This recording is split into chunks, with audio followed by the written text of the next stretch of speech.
আজকে জানো মা টিউশনিতে পরীক্ষা নিয়েছিল আর আমি থার্ড হয়েছি। তিনজনের মধ্যে কখনো পরীক্ষা নিলে ওটাকে থার্ড হওয়া বলে না। মা জানো আমার না রিমি নামের একটা বেস্ট ফ্রেন্ড হয়েছে, খুব ভালো মেয়ে।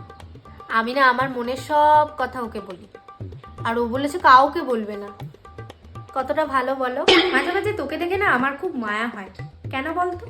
একটা পাগলও বুঝতে পারে তার শত্রুকে আর বন্ধুকে, আর তুই।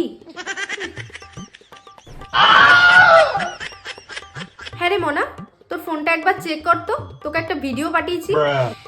কি এটা? আলুর চপ আর ঘুগনি বানানোর রেসিপি?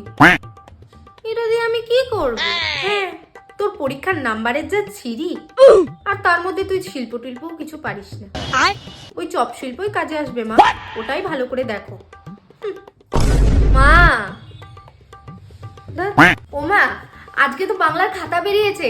এ দেখো মা, আমি 180 পেয়েছি। ভালো করে একবার চেক করে দেখ, বুঝলি? বাংলা খাতা তো, বাংলায় মনে হয় ওটা 40 লেখা আছে।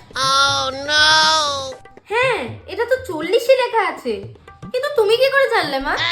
কি করে আর জানবো বল, আমি তো তোর মা। আমার তোর প্রতি পুরো ভরসা আছে, তুই এর থেকে বেশি পেতেই পারিস না।